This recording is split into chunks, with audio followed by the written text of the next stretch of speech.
아스팔트가 다궈져 공기가 아른거리던 그날 오후, 이민주는 순찰차에 브레이크를 꾹 밟았다. 푹푹 찌는 폭염 속 그의 순찰차는 마치 거대한 찜통처럼 느껴졌다. 에어컨은 있으나 마나였고 텁텁한 공기가 그의 폐부를 찌르는 듯했다. 그는 창밖으로 보이는 텅 빈 도로를 무표정하게 응시했다. 몇 달 전, 정의감에 불타오르며 경찰이 되었던 그의 열정은 이 낯선 시골 마을의 한적함과 무료함 속에서 서서히 식어갔다. 서울의 번화한 거리를 꿈꾸며 지원했던 그는 이제는 덩그러니 놓인 외곽 파출소의 신참 경찰에 불과했다. 그의 삶은 이 폭염 속의 아스팔트처럼 뜨겁기만 할 뿐, 아무런 움직임도 변화도 없는 것처럼 느껴졌다. 그의 머릿속에는 늘 같은 생각이 맴돌았다. 내가 원했던 삶이 이게 맞나? 그는 매일 아침 거울 속에 자신을 보며 질문을 던졌지만 대답은 늘 공허했다. 어릴 적부터 그의 삶은 아버지 한대호의 그림자 아래에 있었다. 투박하고 고집센 정비공인 아버지는 늘 그에게 쓸데없는 생각 말고 현실을 살아라 라고 말했다. 그의 아버지에게 삶은 효율과 생존의 문제였고 감정이나 꿈 같은 것은 사치였다. 민주는 그런 아버지의 굳건한 벽을 넘어서려 했지만 결국 스스로도 그 벽 안에 갇힌 채 숨쉬는 법을 잊어버린 것 같았다. 그는 목적 없는 순찰을 계속하고 있었다. 마을 입구에 낡은 표지판을 지나 텅 빈 농가들을 옆으로 스치듯 지나칠 때였다. 그의 눈에 무언가 작은 것이 들어왔다. 처음에는 바람에 날리는 쓰레기인 줄 알았다. 하지만 자세히 보니 그것은 움직이고 있었다. 민주는 속도를 줄이고 그 작은 물체에 시선을 고정했다. 차가 완전히 멈춰 섰을 때 그는 충격적인 광경을 목격했다.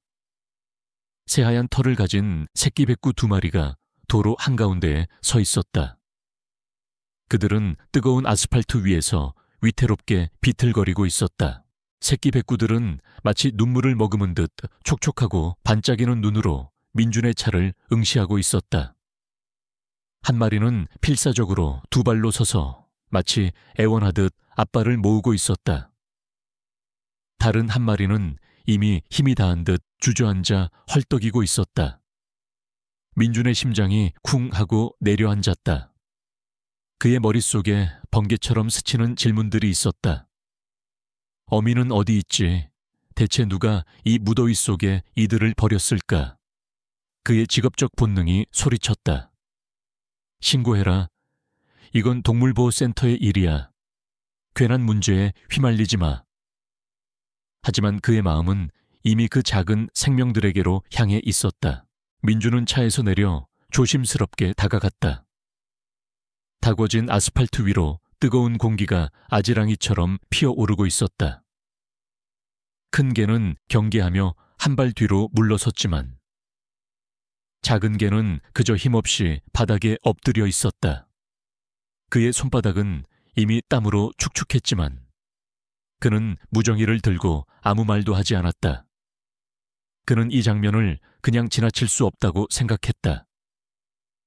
이 작은 생명들의 눈에서 그는 자신의 외로운 모습을 보았고 도움을 청하는 그들의 몸짓에서 그는 자신의 내면에 갇혀있던 간절한 외침을 들었다.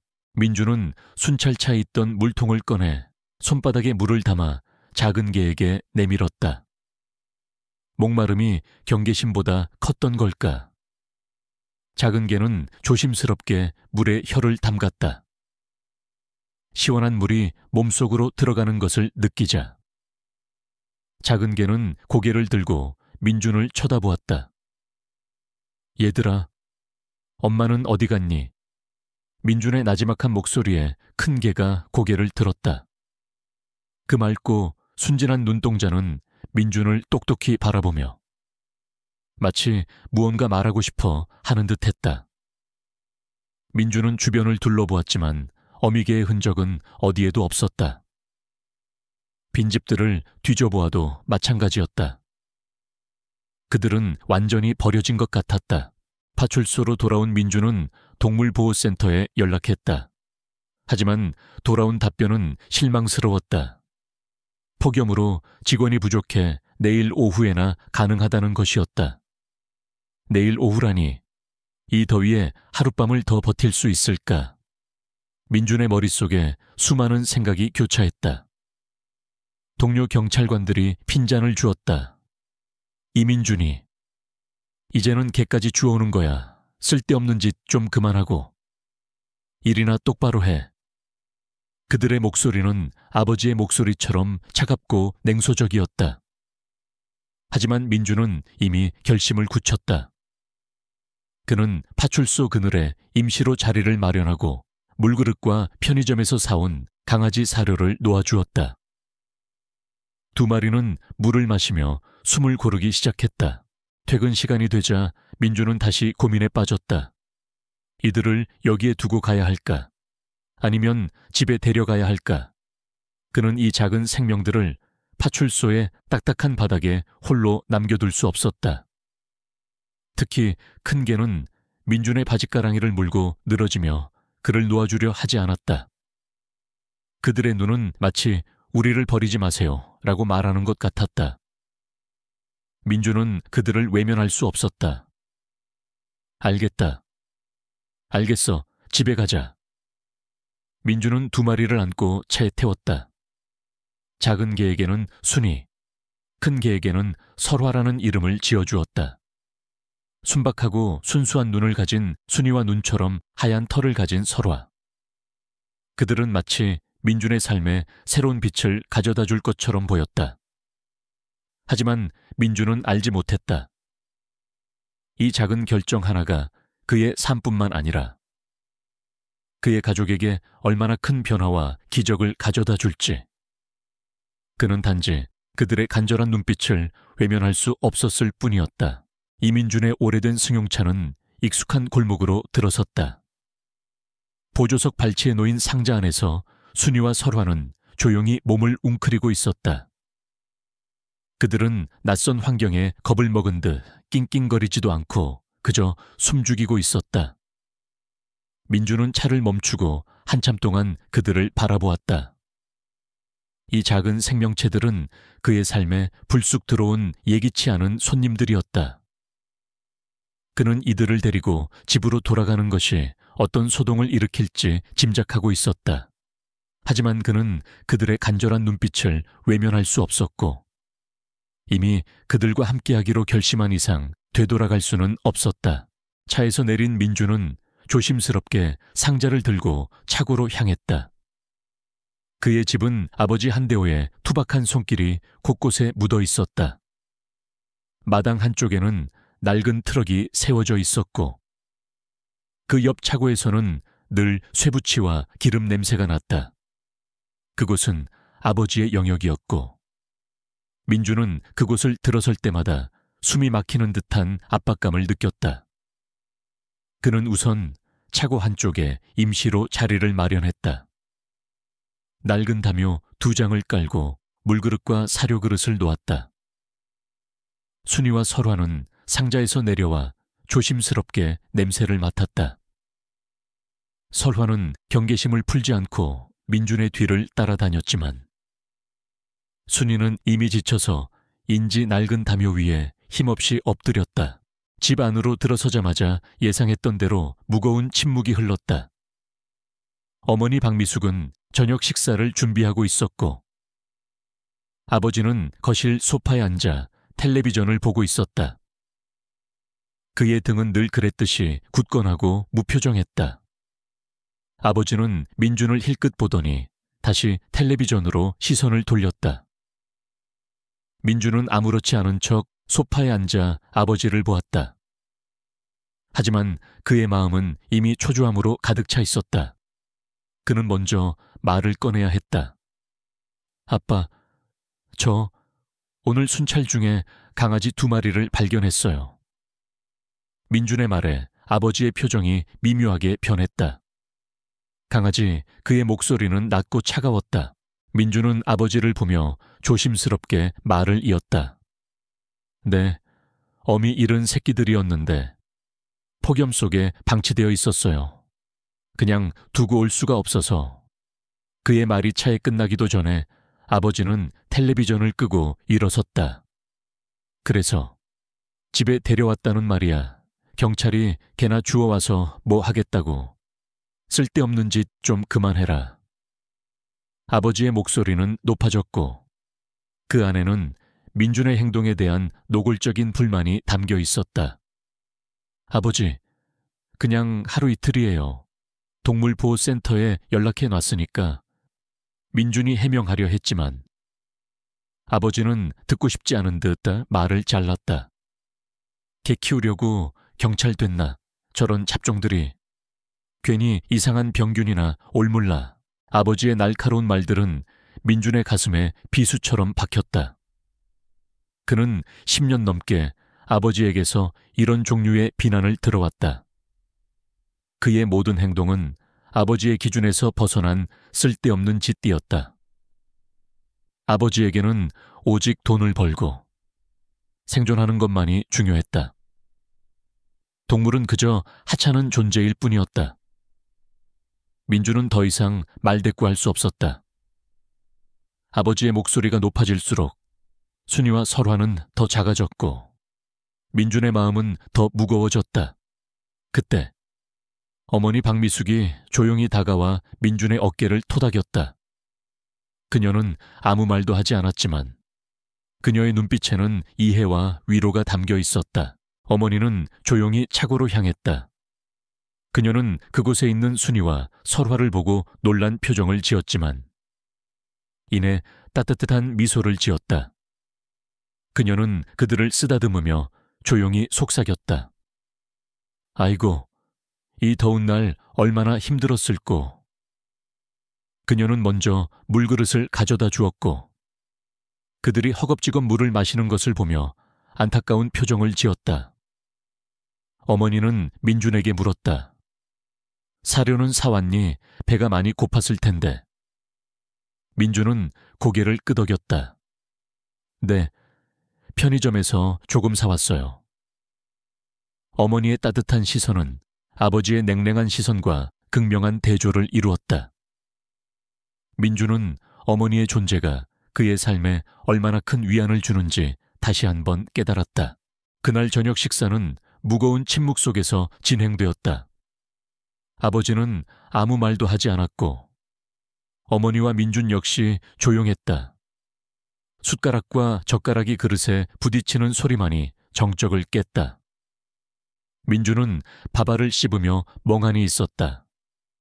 그의 머릿속은 온통 순이와 설화로 가득 차 있었다. 내가 괜한 문제를 일으킨 걸까? 아버지 말대로 저 아이들은 내게 쓸데없는 짐이 될까? 그의 마음 한구석에서는 불안이 피어오르고 있었다.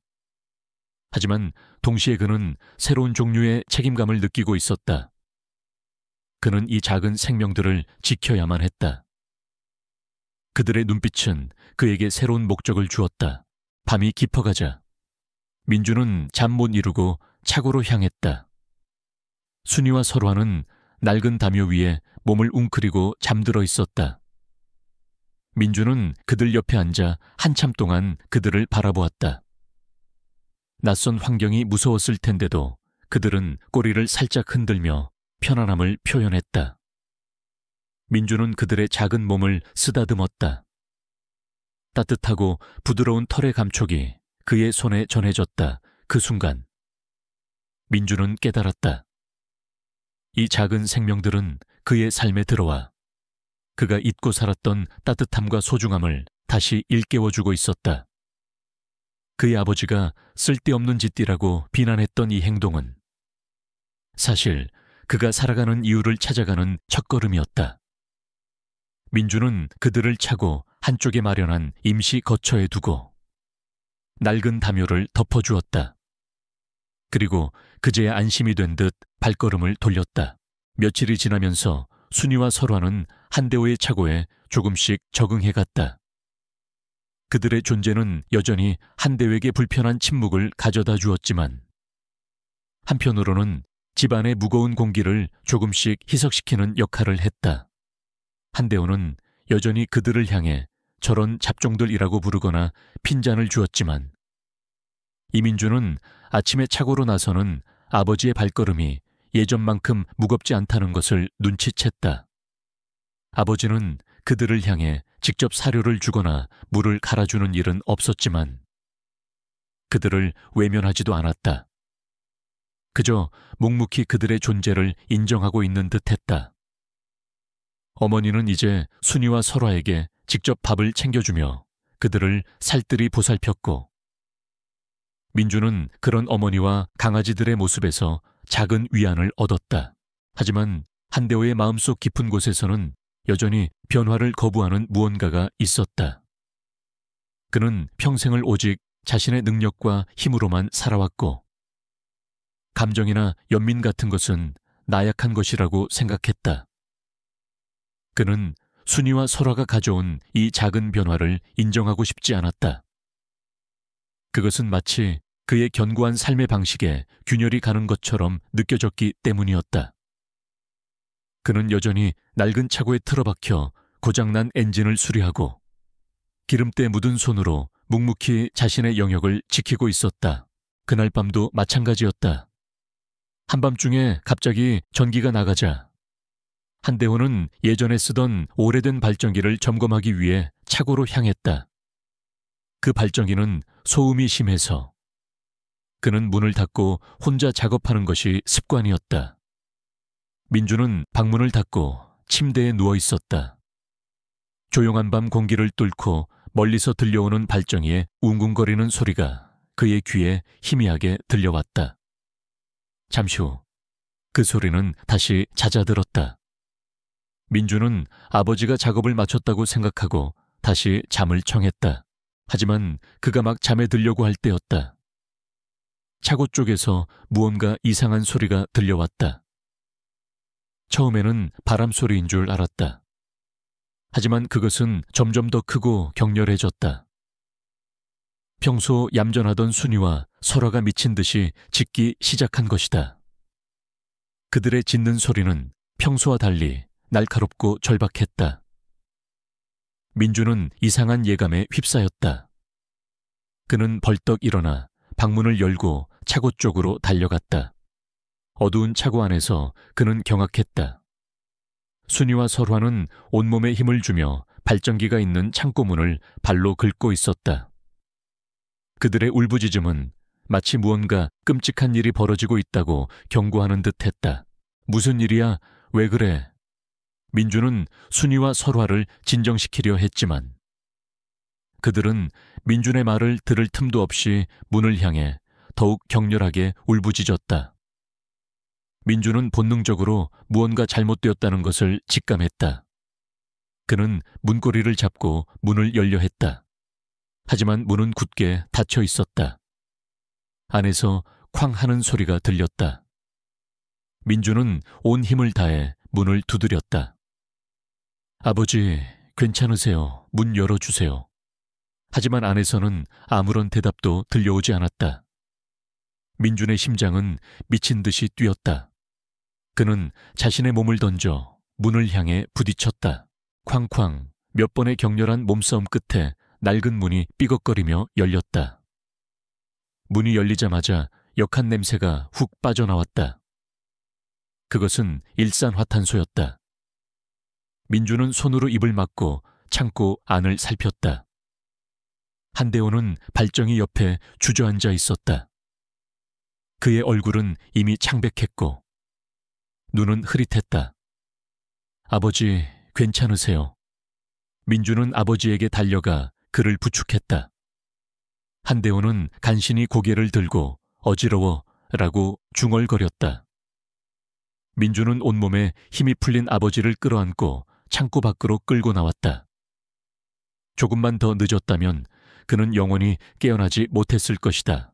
밖으로 나온 한대호는 숨을 크게 들이마셨다. 그의 눈은 여전히 혼미했지만 차츰 정신을 차리기 시작했다. 그는 자신을 구해준 아들 민준을 바라보았다. 그리고 그의 시선은 민준의 옆에 서 있는 순이와 설화에게로 향했다. 그들은 여전히 거친 숨을 몰아쉬며 한대호를 쳐다보고 있었다. 이 녀석들이 어떻게 알았지? 한대호의 목소리에는 놀라움과 혼란이 뒤섞여 있었다. 민주는 그의 질문에 대답했다. 수의사에게 물어보니 개들이 가스 냄새에 특히 예민하다고 하더군요.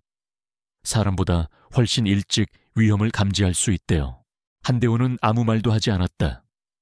그는 그저 멍하니 순이와 설화를 바라보았다.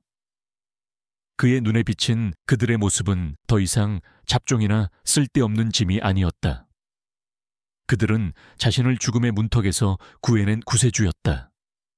그들의 몸짓과 울음은 단순히 귀찮은 소음이 아니라 그의 생명을 지키기 위한 절박한 외침이었다.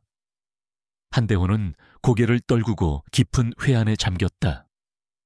자신이 그토록 하찮게 여겼던 생명들이 자신의 목숨을 살린 것이다. 그는 그동안 자신이 얼마나 어리석고 교만했는지 깨달았다.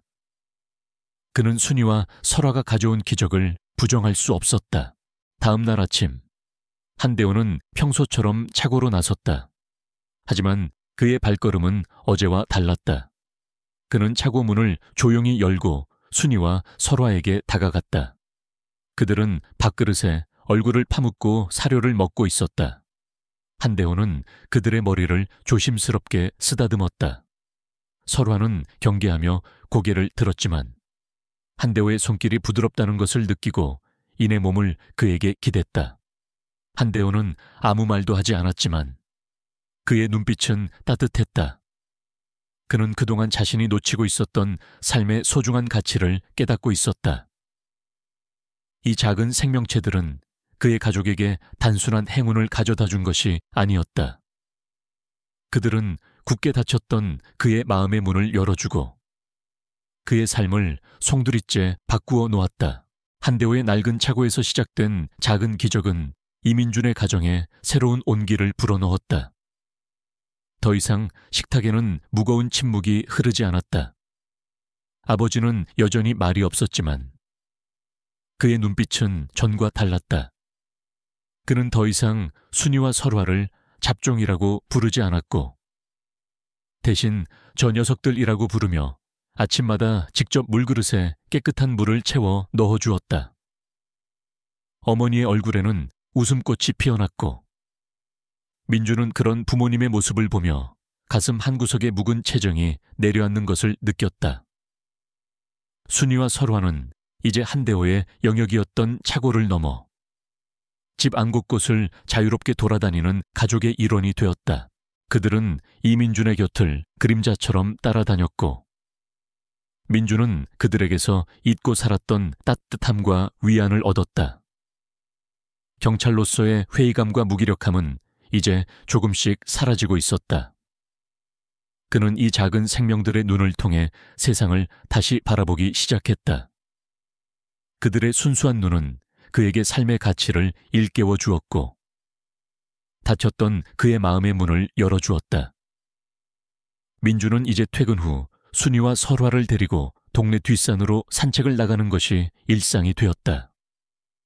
그 시간만큼은 그가 온전히 스스로일 수 있는 소중한 시간이었다. 어느 저녁, 해질녘 노을이 마을을 물들이고 있을 때였다. 민주는 평소처럼 순이와 설화를 데리고 뒷산으로 향했다. 그들은 신이 나서 꼬리를 흔들며 민준의 앞을 뛰어가고 있었다.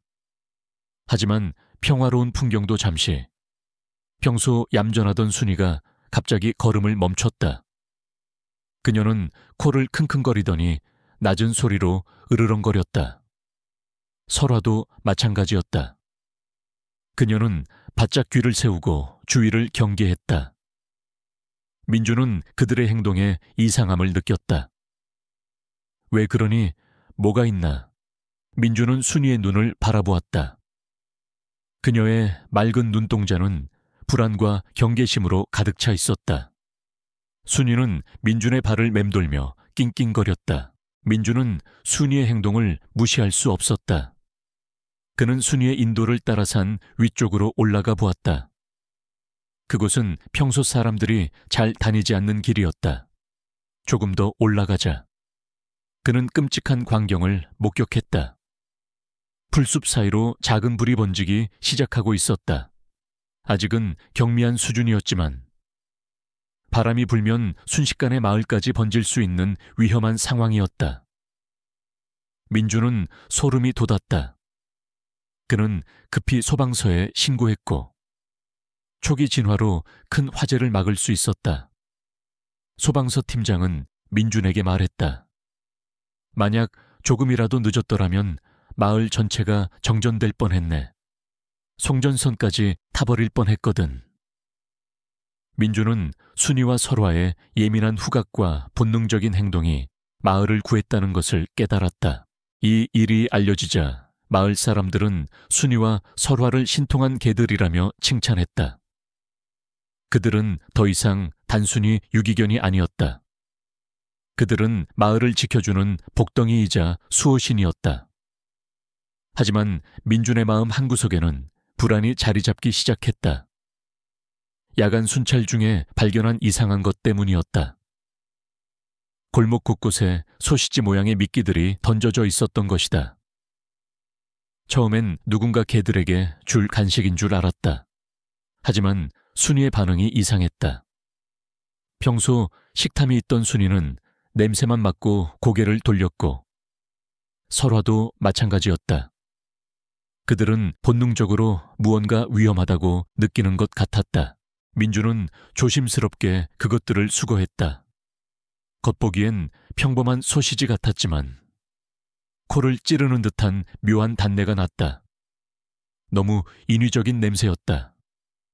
게다가 포장지에는 이상한 얼룩이 있었고 민주는 자신의 직감에 무언가 불길한 예감이 스치고 지나가는 것을 느꼈다. 누가 왜 이런 걸 뿌리고 다니는 거지? 그는 단순한 장난이 아닐 수도 있다고 생각했다. 혹시 그는 최근 들어 잦아진 마을 근처의 절도 사건들을 떠올렸다. 개들이 짖는 소리 때문에 잠을 설쳤다는 민원도 여러 차례 있었다. 상사들은 그런 민원들을 대수롭지 않게 여겼지만 민주는 이제 모든 것이 연결될 수 있다고 생각했다. 민주는 더 이상 무기력한 신참 경찰이 아니었다. 그는 손이와 설화가 보여준 기적과 본능적인 경계심을 통해 새로운 사명감을 느끼고 있었다. 그는 동료들과 상사들의 냉소적인 시선에도 불구하고 혼자서라도 이 사건을 파헤치기로 결심했다. 그는 밤마다 마을 곳곳에 미끼가 놓여 있었던 곳을 지도로 표시하고 주민들의 목격담을 수집하기 시작했다. 그는 이 작은 사건이 단순한 동물 학대가 아니라 더 큰 범죄의 서막일 수 있다고 직감했다. 민준의 가슴 속에는 이제껏 느껴보지 못했던 뜨거운 열정이 다시 피어오르고 있었다. 그것은 그의 내면에 잠들어 있던 진정한 경찰 정신이었다. 이민준의 책상 위에는 이제 수사 자료들이 쌓여가기 시작했다. 골목 곳곳에 발견된 미끼의 위치를 표시한 지도, 주민들의 목격담을 정리한 메모, 그리고 그의 직감이 말해주는 불길한 예감. 그는 더 이상 단순한 순찰 경찰이 아니었다. 그는 자신만의 규칙을 따르는 고독한 수사관이 되어가고 있었다. 동료 경찰관들은 민준이 걔 이야기에만 매달린다며 피식 웃었지만 민준은 그들의 비웃음을 무시했다. 그는 자신이 올바른 길을 가고 있다는 확신을 가지고 있었다. 그가 옳다는 것을 증명해줄 유일한 존재는 순이와 설화였다. 다음 날 아침, 민준은 수거한 미끼들을 가지고 동네 동물병원으로 향했다. 원장님은 민준의 이야기를 듣고 의아한 표정을 지었지만 이내 미끼들을 자세히 살폈다. 겉보기엔 일반 간식 같은데 묘한 냄새가 나네요. 원장님은 간이 독성 검사를 해보겠다고 했다. 물론 비용은 민준이 개인적으로 부담해야 했지만 그는 개의치 않았다. 그의 마음속에는 진실을 밝히고 싶은 열망만이 가득했다. 민주는 동물병원에서 나올 때까지 불안한 마음을 감출 수 없었다. 만약 이 미끼들이 정말 독극물이라면 그는 더 큰 재앙을 막기 위해 움직여야 했다. 그의 발걸음은 자연스럽게 동네 농약 판매점으로 향했다. 그는 경찰 제복을 벗고 평범한 옷차림으로 가게에 들어섰다. 점프 안에는 퀴퀴한 흙냄새와 함께 알 수 없는 화학약품 냄새가 뒤섞여 있었다. 사장님, 혹시 최근에 카바메이트 계열의 살충제 사간 사람 있나요? 민준의 질문에 사장은 의심스러운 눈초리로 그를 바라보았다. 그런 거 보통 농사 짓는 사람들이나 사는 건데 왜 찾으세요? 민준은 순간 당황했지만 이내 침착함을 되찾았다. 아, 저 동네 동물병원에서 일하는데 최근에 비슷한 성분이 검출된 것 같아서요. 혹시나 해서요. 사장은 한참을 고민하더니 고개를 끄덕였다. 아, 그 농약 말이에요. 지난주에 한 명 사갔어요. 정의 관련 일한다고 하던데. 민준의 심장이 빨라졌다. 그는 숨을 죽이고 물었다. 어떻게 생긴 사람이었나요? 키는 보통이고 검은 모자를 푹 눌러쓰고 있었어요. 그리고 여름인데도 장갑을 끼고 있더라고. 사장의 말은 민준의 머릿속에 번개처럼 스쳤다. 지난밤 CCTV 영상에서 보았던 그 수상한 남자의 모습과 일치했다. 게다가 정의 관련 일이라는 단서는 최근 잦아진 구리선 절도 사건과도 연결될 수 있었다. 민준은 사장에게 명함을 건네며 감사 인사를 전하고 가게를 나섰다. 파출소로 돌아온 민준은 지금까지 수집한 정보들을 종합해 봤다. 검은 모자를 쓴 남자, 장갑을 낀 손, 농약이 든 미끼, 그리고 공사장 근처에서의 목격담. 모든 것이 하나의 그림으로 맞춰지고 있었다. 그는 자신의 가설을 상사들에게 보고했지만 돌아온 것은 냉소적인 반응뿐이었다. 이민준이 아직도 걔 이야기냐? 우리가 할 일이 얼마나 많은데. 유기견 떠돌아다니는 동네라 개소리 많다. 뭐 그런 걸로 수사하고 앉아있어. 그들은 민준의 보고를 대수롭지 않게 여겼다. 하지만 민준은 포기하지 않았다. 그는 밤마다 더욱 세심하게 순찰을 돌았다. 그리고 그의 직감은 틀리지 않았다. 마을의 밤은 평소보다 훨씬 조용했다. 개 짖는 소리가 사라진 것이다. 원래 이 동네에는 집집마다 개를 키우고 있어서 밤만 되면 개 짖는 소리로 시끄러웠다. 그 소음은 때때로 민준의 잠을 방해하기도 했지만 이제는 그 소리가 그리웠다. 그들의 침묵은 평화가 아니라 무언가 끔찍한 일이 벌어지고 있다는 신호탄이었다. 민준은 순이와 설화를 데리고 조용히 마을을 순찰했다. 순이는 민준의 옆에 바짝 붙어 걸었고 설화는 계속해서 주위를 경계하며 낮은 소리로 으르렁거렸다. 그들의 예민한 후각은 민준이 감지할 수 없는 위험을 느끼고 있었다. 민준은 지도를 펼쳐 들었다. 미끼가 발견된 지점들을 빨간 점으로 표시하자. 그 점들은 띄엄띄엄 떨어져 있었지만 이상하게도 하나의 선을 이루고 있었다. 그 선의 끝은 마을 외곽의 공사장으로 향하고 있었다. 민준의 심장이 다시 한번 뛰기 시작했다. 이 모든 것이 우연일 리 없었다. 누군가 계획적으로 동네 개들을 무력화시키고 있었던 것이다. 그리고 그 목적은 절도. 민준은 이 모든 사실을 직감적으로 깨달았다. 그는 이제 단순히 유기견을 구하는 문제가 아니라 마을의 안전과 평화를 지키는 임무를 맡게 된 것이다. 그는 이 무서운 퍼즐의 조각을 하나씩 맞춰 나가며 아직 드러나지 않은 거대한 그림자를 쫓기 시작했다. 이민준의 발걸음은 마을 회관으로 향했다. 그날 오후 마을 회관에서는 최근 잦아진 절도 사건에 대한 대책을 논의하기 위한 주민회의가 열렸다. 민주는 파출소 대표 자격으로 참석했지만 그의 진짜 목적은 따로 있었다. 그는 주민들로부터 아직 드러나지 않은 단서들을 찾아내고자 했다. 그는 순이와 설화를 데리고 회의에 참석했다. 순이와 설화는 이제 마을의 비공식 마스코트가 되어 있었고 주민들은 그들을 보자 반가워하며 머리를 쓰다듬어 주었다. 그들의 존재 덕분에 회의 분위기는 한결 부드러워졌다. 회의는 예상대로 흘러갔다. 이장님이 절도 사건에 대한 우려를 표했고 주민들은 서로의 경험담을 나누었다. 대부분은 낡은 창고에 보관된 농기구가 사라졌다거나 마당의 구리선이 없어졌다는 이야기들이었다. 하지만 민준의 귀가 번뜩 뜨인 순간이 있었다. 한 주민이 말했다.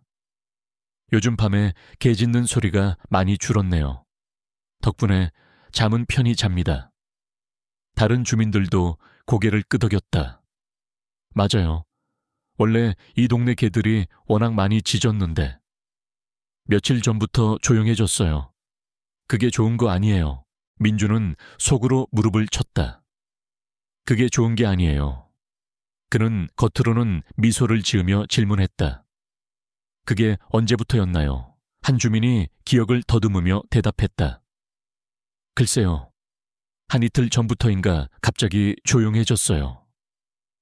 민주는 그가 수거한 미끼들이 마을에 뿌려지기 시작한 시기와 일치한다는 것을 직감했다. 누군가 계획적으로 동네 개들을 무력화시키고 있었던 것이다. 이 평화는 진정한 평화가 아니었다. 그것은 거대한 범죄를 위한 조용한 준비 과정이었다. 민준의 가슴은 불안감으로 가득 찼지만 동시에 자신이 올바른 길을 가고 있다는 확신을 얻었다. 회의가 끝난 후 민준은 마을에서 가장 나이가 많으신 박 할머니를 찾아갔다. 박 할머니는 이 동네에서 평생을 살아오셨고 동네의 모든 것을 꿰뚫고 있었다. 할머니, 혹시 최근에 마을에 이상한 사람 보신 적 있으세요? 민준의 질문에 할머니는 헛기침을 하더니 조용히 이야기를 시작했다.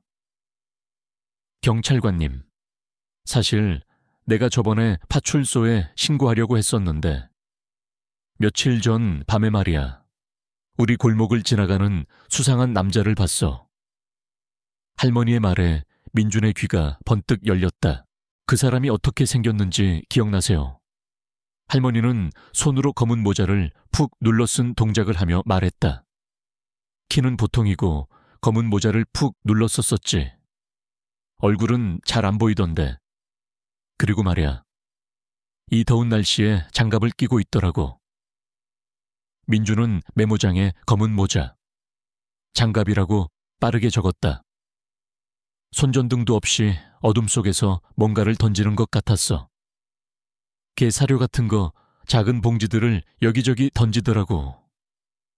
할머니의 목격담은 민준이 수거한 미끼와 정확히 일치했다. 민준은 할머니에게 더욱 자세히 물었다. 그 사람이 오고 나서 개들이 조용해진 것 같다고 느끼셨나요? 할머니는 고개를 끄덕였다. 그렇지. 우리 동네 순돌이도 짖지도 않고 며칠째 조용해. 원래 밤만 되면 컹컹 짖어서 잠도 못 잤는데. 이상하다 생각했지. 왜냐면 우리 순돌이가 아주 순한 놈이거든. 아무한테나 짖지 않아. 그런데도 이상하게 조용해. 민주는 할머니의 예민한 관찰력에 감탄했다.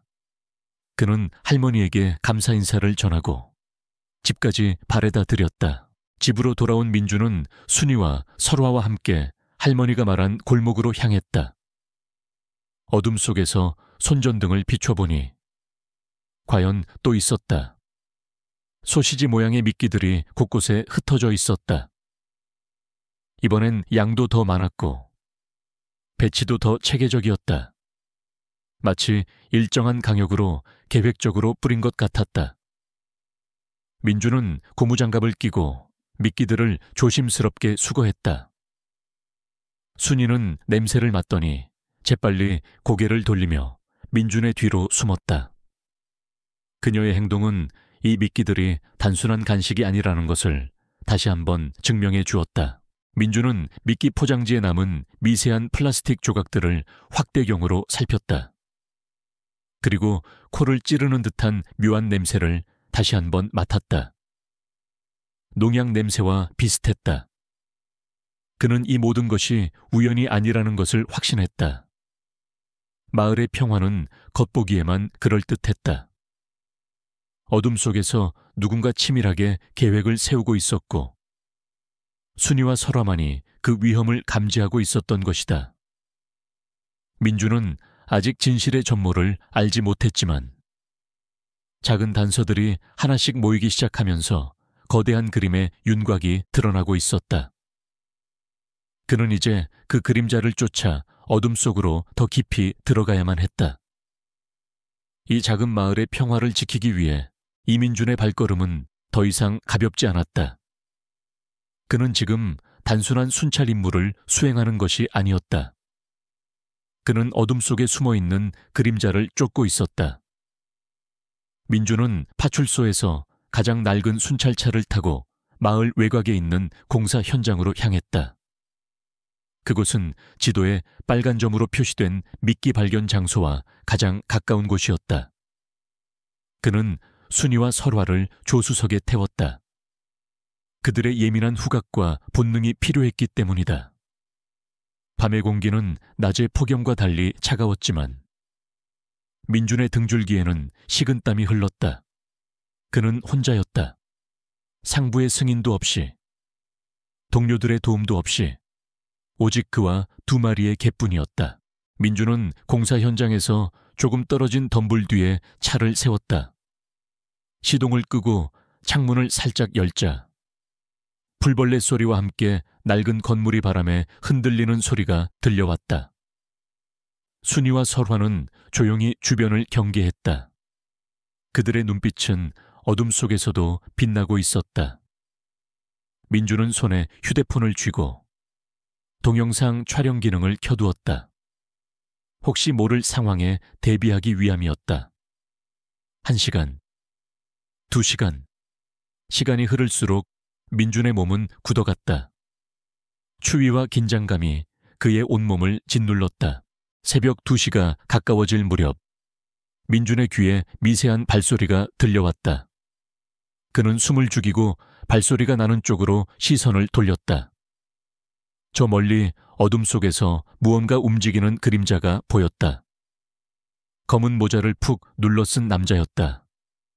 그는 손전등도 없이 어둠에 익숙한 듯 조용히 움직이고 있었다. 그의 발소리는 풀잎 하나 건드리지 않을 만큼 조심스러웠다. 민준의 심장이 격렬하게 뛰기 시작했다. 드디어 나타났다. 그는 휴대폰을 단단히 쥐고 최대한 선명한 영상을 얻기 위해 노력했다. 남자는 공사 현장 울타리 근처에 멈춰 섰다. 그는 차 트렁크를 열고 뭔가를 꺼냈다. 소시지 모양의 미끼들과 작은 용기였다. 그는 그 용기에서 액체를 미끼에 뿌리기 시작했다.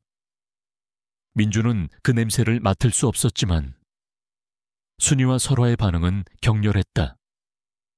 설화는 낮게 으르렁거렸고 순이는 몸을 바들바들 떨며 민준의 다리 뒤로 숨었다. 그들의 반응은 이 미끼가 단순한 독극물이 아니라 그들에게 깊은 공포를 심어주는 무언가라는 것을 보여주었다. 민준은 카메라를 줌인했다. 그는 남자가 장갑을 끼고 있는 것을 확인했다. 그것은 할머니가 증언했던 그대로였다. 남자는 미끼를 챙겨들고 마을 안쪽으로 향했다. 그는 계획적으로 움직였다. 집집마다 개들이 자주 다니는 길목에 미끼를 던져 놓았다. 민주는 충분한 거리를 두고 남자의 뒤를 쫓았다. 그는 남자의 행동 하나하나를 영상에 담았다. 남자는 미끼를 던진 후 주변을 둘러보며 뭔가를 확인하더군요.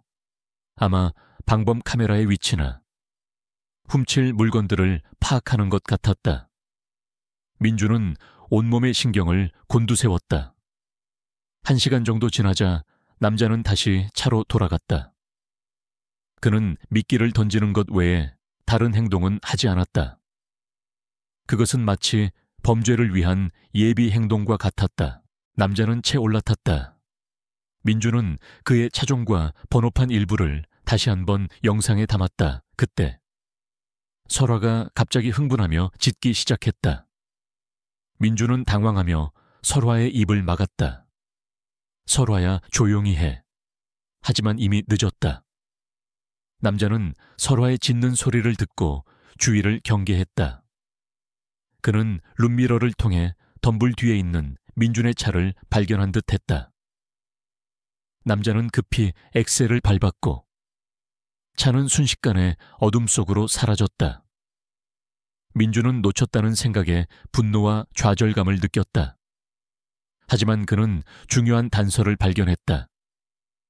남자가 떠난 자리에 작은 고무 조각이 떨어져 있었다. 민주는 그것을 조심스럽게 수거했다. 파출소로 돌아온 민주는 촬영한 동영상과 수집한 자료들을 정리했다. 동영상에는 남자가 미끼에 액체를 뿌리는 모습, 장갑을 낀 손, 그리고 차량 번호판 일부가 선명하게 찍혀 있었다. 그리고 손이가 마지막에 물고 있었던 장갑 조각과 동일한 재질의 고무 조각. 모든 증거가 완벽하게 들어맞았다. 민주는 이제 확신을 가질 수 있었다.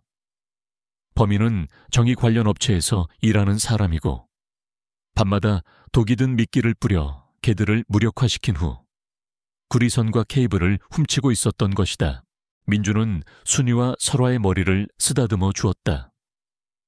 그들의 용기와 예민한 감각이 없었다면 이런 증거를 잡기 어려웠을 것이다. 하지만 민주는 알지 못했다. 그들의 성공적인 수사가 오히려 더 큰 위험을 불러왔다는 것을.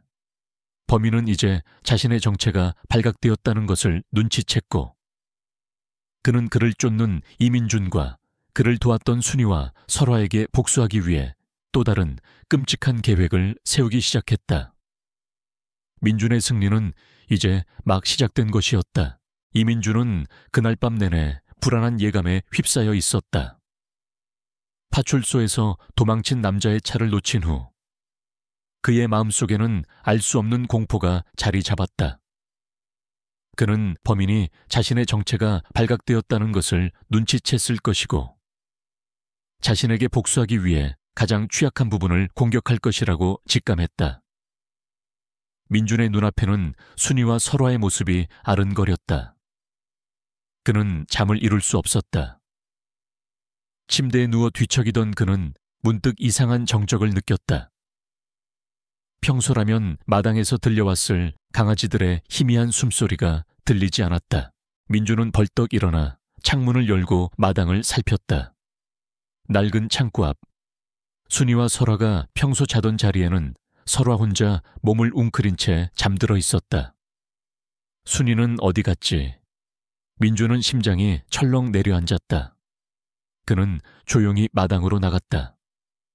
설화는 민준의 발소리를 듣고 고개를 들었지만 꼬리를 흔들지 않았다. 그녀는 불안한 눈빛으로 집 주변을 두리번거렸다. 민준은 직감적으로 순이에게 무슨 일이 생겼다는 것을 느꼈다. 그는 잠든 부모님을 깨웠다. 어머니와 아버지 역시 순이가 사라졌다는 말에 깜짝 놀랐다. 아니, 밤새 여기 있었는데 어디 간 거야? 어머니는 불안에 떨며 순이를 불렀다. 아버지 한대호는 말없이 마당을 샅샅이 뒤졌다. 그는 평소처럼 화를 내거나 핀잔을 주지 않았다. 그의 얼굴에는 오직 걱정과 초조함만이 가득했다.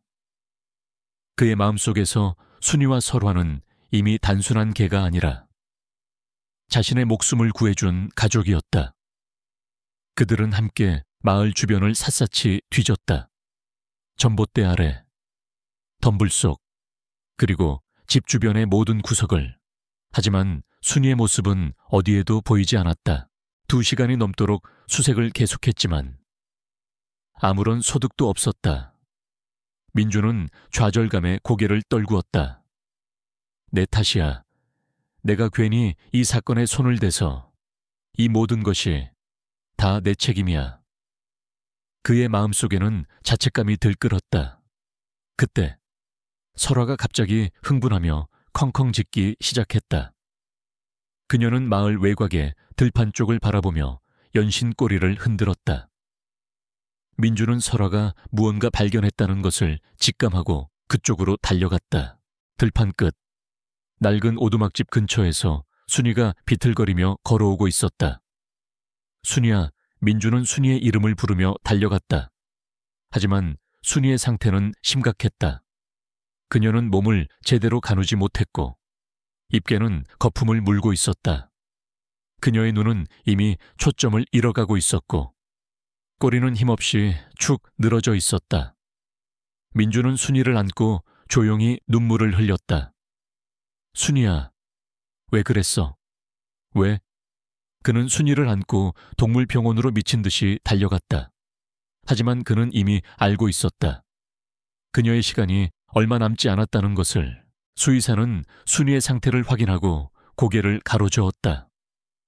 이미 너무 늦었습니다. 독극물 중독이에요. 그것도 아주 강력한 성분이네요. 아마 누군가 작정하고 뿌린 것 같습니다. 민주는 순이를 품에 안고 오열했다.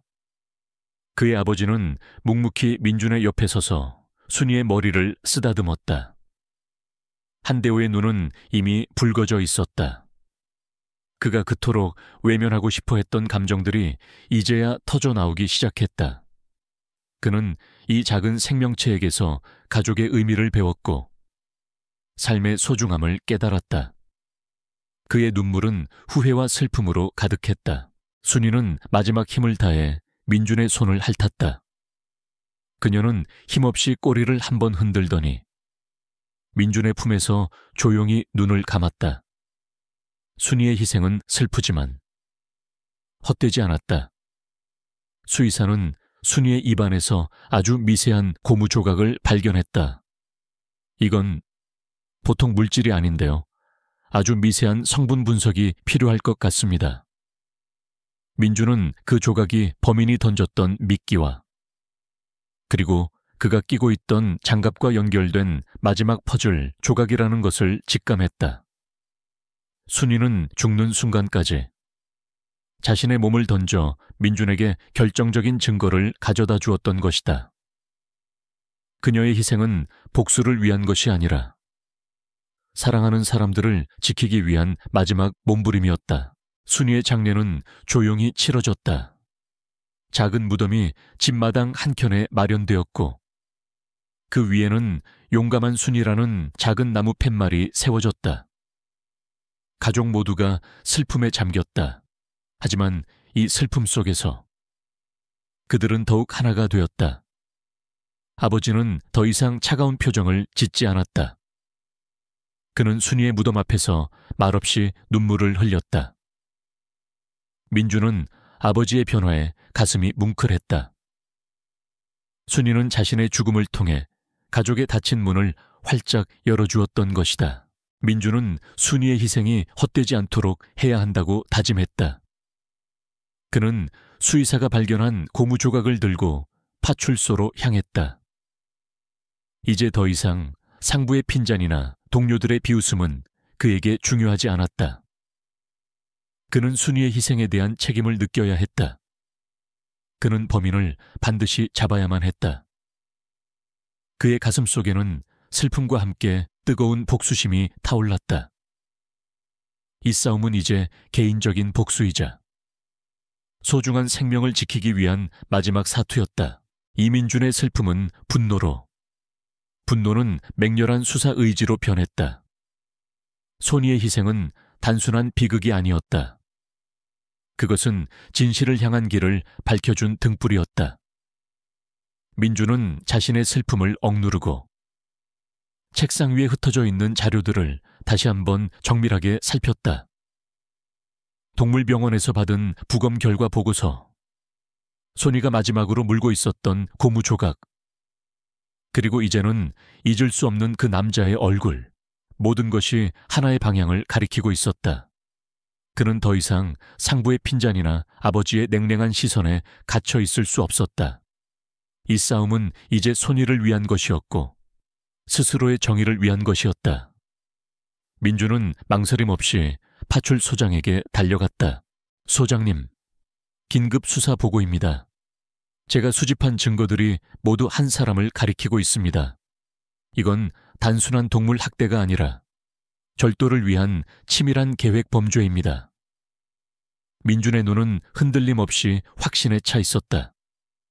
파출소장은 민준의 얼굴에서 평소의 나약함이나 우유부단함이 아닌 강렬한 결의를 보았다. 그는 조용히 민준의 보고서와 증거들을 살폈다. 손이의 부검 결과, 고무 조각의 미세 섬유 분석 보고서, 그리고 그가 밤새 확인한 CCTV 영상과 농약 판매 기록까지. 모든 것이 너무나도 명확했다.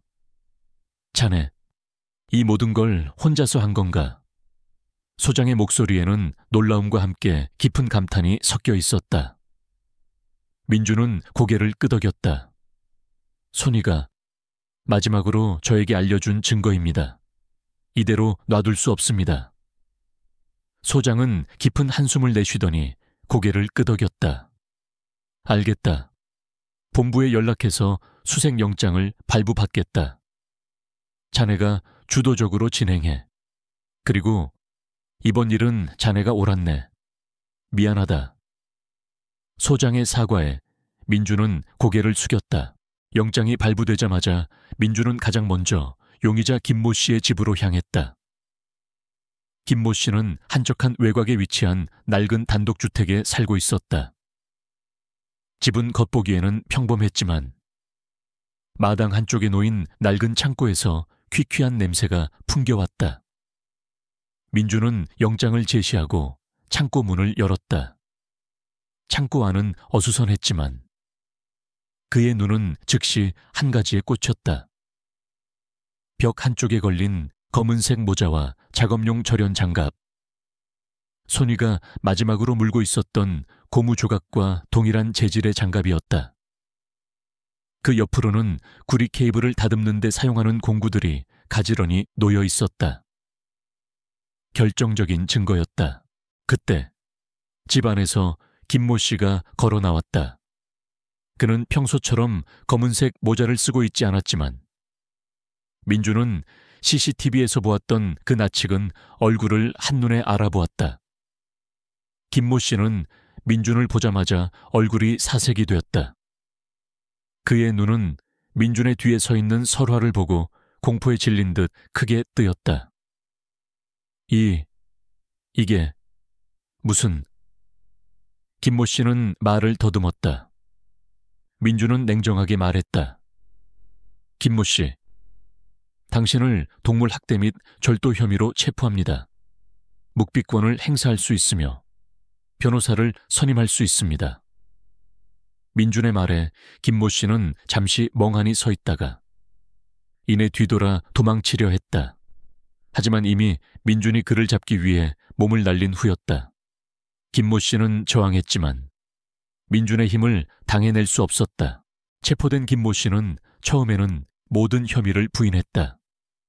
그는 자신은 정의 하청업자일 뿐이고 동물 학대나 절도와는 무관하다고 주장했다. 하지만 민준이 창고에서 발견한 증거들과 손이의 몸에서 나온 증거들을 하나하나 제시하자 그의 얼굴은 점점 굳어갔다.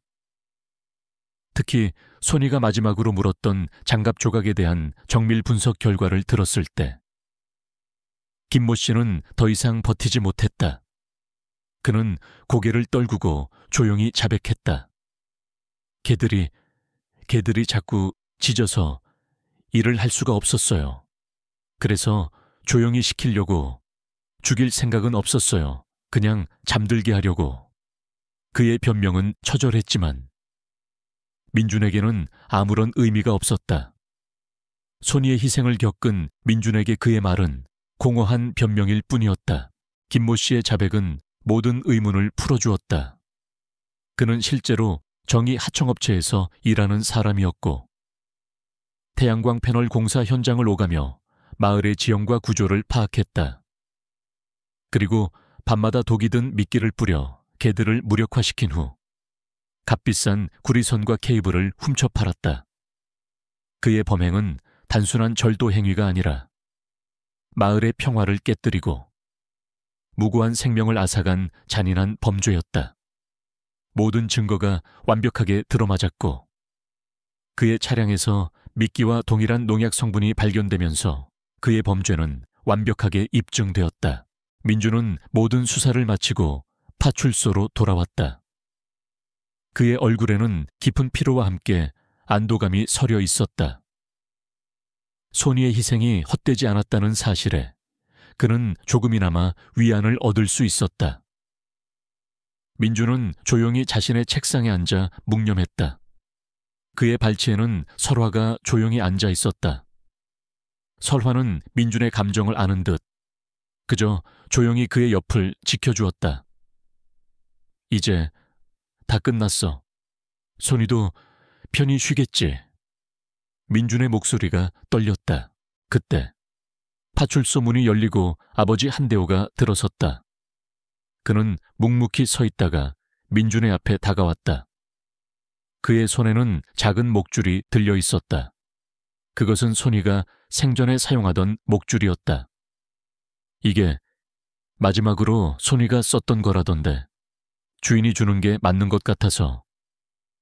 한대호는 말을 더듬으며 목줄을 민준에게 건넸다. 민준은 목줄을 받아들고 눈물을 쏟아냈다. 소니가 남긴 마지막 흔적이었다. 아빠, 이제 다 알아요. 아빠가 소니를 얼마나 아꼈는지. 민준의 말에 한대호는 고개를 떨구고 조용히 눈물을 훔쳤다. 아니다. 다 아빠가 잘못한 거지. 내가 좀 더 일찍 관심을 가졌더라면.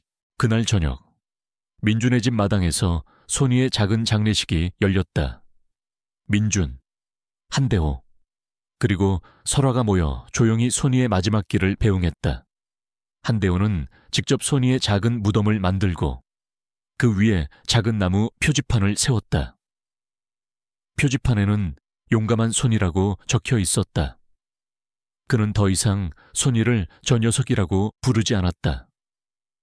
한대호의 표정은 슬픔으로 가득했지만 그 안에는 깊은 존경과 진심이 담겨 있었다. 설화는 소니의 무덤 옆에 꼼짝 않고 앉아 있었다. 친구를 잃은 슬픔이 컸겠지만 그 안에는 굳건한 결의가 함께 느껴졌다. 민주는 아버지의 변화에 가슴이 뭉클했다. 10년의 세월 동안 그를 짓눌렀던 아버지와의 갈등이 소니의 희생으로 인해 마침내 해결되는 순간이었다. 소니는 단순히 범인을 잡는 데 도움을 준 것뿐만 아니라 굳게 닫혔던 이 가족의 문을 열어주고 그들 사이에 켜켜이 쌓였던 오해와 갈등을 녹여주었다. 민주는 이제야 깨달았다. 소니는 자신에게 행복을 가져다 준 구세주이자 가족의 화해를 이끌어낸 수호천사였다는 것을. 소니의 죽음은 슬펐지만 그 죽음이 가져다 준 결실은 너무나도 값진 것이었다. 수사가 마무리되고 김모 씨는 합당한 처벌을 받게 될 것이었다. 민주는 자신의 임무를 완수했다. 하지만 그의 마음속에는 여전히 소니에 대한 그리움과 슬픔이 남아있었다. 그는 이제 더 이상 혼자가 아니었지만 소니의 빈자리는 너무나도 컸다. 민주는 조용히 설화의 머리를 쓰다듬어 주었다. 설화야, 이제 우리 둘이 소니의 목까지 잘 살아야 해. 설화는 민준의 손에 머리를 비비며 그의 마음을 위로했다. 두 사람은 서로에게 의지하며 새로운 내일을 맞이할 준비를 하고 있었다. 소니의 죽음 이후 이민준의 집에는 깊은 슬픔이 드리웠지만 그 슬픔 속에서 가족은 더 단단해졌다. 아버지 한대호는 말없이 마당의 작은 무덤을 돌보았다. 그는 이제 순이의 이름을 소리내어 불렀고 그 이름에는 깊은 애정과 존경심이 담겨 있었다. 한대호는 더 이상 투박하고 냉담한 사람이 아니었다. 손이의 희생은 그의 굳건한 마음을 완전히 무너뜨렸고 그 안에서 새로운 감정들이 싹트기 시작했다. 그는 설화에게 더할 나위 없이 다정했고 민준에게도 예전에는 결코 들을 수 없었던 따뜻한 격려의 말을 건넸다. 자네, 정말 대단했다. 아버지의 어리석음을 용서해라. 그 한마디에 민준은 그동안의 모든 오해와 상처가 눈 녹듯 사라지는 것을 느꼈다. 민준이 수집한 증거 덕분에 범인 김모 씨는 합당한 처벌을 받게 되었다. 그의 범행은 단순한 절도를 넘어 마을의 평화를 깨뜨리고 무고한 생명을 해친 잔인한 범죄로 인정되었다. 마을 사람들은 민준의 용기와 헌신에 감사했다. 그들은 민준을 단순한 경찰관이 아닌 마을을 지켜낸 영웅으로 여겼다. 파출소장 역시 민준의 공적을 인정하여 본부로 특별 승진 추천을 올렸다. 며칠 후 민준은 본부로부터 연락을 받았다. 이민준 순경, 자네의 공로를 인정하여 서울 본청으로의 전출 및 특진을 제안한다. 그것은 그가 오랫동안 꿈꿔왔던 기회였다. 화려하고 역동적인 도시에서의 경찰 생활. 그것은 그가 이 시골 마을로 내려올 때부터 염원했던 삶이었다. 하지만 민준은 더 이상 그 꿈에 연연하지 않았다. 그는 굳게 닫혔던 아버지의 마음을 열고 깨어진 가족 관계를 회복하며 마을 사람들에게 진정한 평화를 가져다주는 과정에서 진정한 행복과 삶의 의미를 찾았다. 그는 서울에서의 성공이 자신에게 진정한 만족을 가져다주지 못할 것이라고 생각했다. 그가 찾던 정의와 보람은 먼 곳에 있지 않았다. 바로 이 작은 마을, 그리고 그를 바라보는 가족과 설화의 눈빛에 있었다. 민준은 본부의 제안을 정중히 거절했다. 이곳에 남겠습니다. 제가 지켜야 할 가족과 마을이 있습니다. 그의 결정에 아버지는 아무 말 없이 고개를 끄덕였다. 그 표정에는 아들에 대한 깊은 이해와 존경심이 담겨 있었다. 그로부터 몇 년의 시간이 흘렀다. 이민준은 이제 마을 파출소의 어엿한 베테랑 경찰관이 되었다. 그는 여전히 순찰차를 타고 마을 곳곳을 누볐지만 그의 마음가짐은 이전과 완전히 달랐다. 그의 발걸음은 가벼웠고 그의 눈빛은 따뜻했다. 그는 더 이상 자신의 임무를 지루한 반복이라고 여기지 않았다. 그는 순이와 설화가 보여준 기적처럼 작은 것 하나에도 귀를 기울이고 사람들의 이야기를 듣는 것이 진정한 경찰의 역할이라고 믿었다. 민준의 곁에는 늘 설화가 함께했다. 설화는 이제 어엿한 성견이 되어 민준의 든든한 동반자가 되어 주었다. 그녀는 순이의 목까지 민준을 지켜주었고 때때로 순이가 좋아했던 장소에 멈춰서서 조용히 냄새를 맡았다. 그녀의 눈빛은 마치 언니가 보고 있을 거야. 잘하고 있어 라고 말하는 것 같았다. 민준은 설화의 눈을 보며 힘든 순간을 이겨낼 수 있었다. 어느 늦은 오후 민준은 설화를 데리고 마을 뒷산으로 향했다. 그들이 처음 만났던 그 길을 따라 걸었다. 예전에는 개 짖는 소리로 시끄럽던 마을의 밤은 이제 조용했다. 하지만 그 침묵은 더 이상 불안하고 불길한 침묵이 아니었다. 그것은 진정한 평화와 안정을 상징하는 침묵이었다.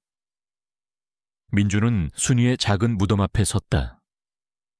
무덤 위에는 아버지가 정성스럽게 가꾼 작은 꽃들이 피어 있었다. 민준은 순이를 향해 조용히 속삭였다. 순이야, 덕분에 우리 가족이 다시 하나가 되었어. 그리고 나도 내가 가야 할 길을 찾았어. 고마워. 설화는 민준의 곁에 얌전히 앉아 고개를 숙였다. 민준은 순이와 설화가 그에게 가져다 준 것이 단순한 행운이나 영웅적인 순간이 아니라는 것을 알았다. 그들은 그에게 삶의 진정한 의미를 일깨워 주었고 가족의 사랑을 가르쳐 주었으며 한 사람의 삶을 송두리째 바꾸어 놓았다. 민준의 삶은 이제 그가 원했던 대로 흘러가고 있었다. 경찰로서의 명예나 돈이 아니라 사랑하는 사람들과 함께 평화를 지켜나가는 삶. 그것은 순이와 설화가 그에게 준 가장 값진 선물이었다. 민준은 이제 알았다. 그의 삶은 이 작은 마을에서 그리고 그의 곁을 지키는 설화와 함께 비로소 완전해졌다는 것을.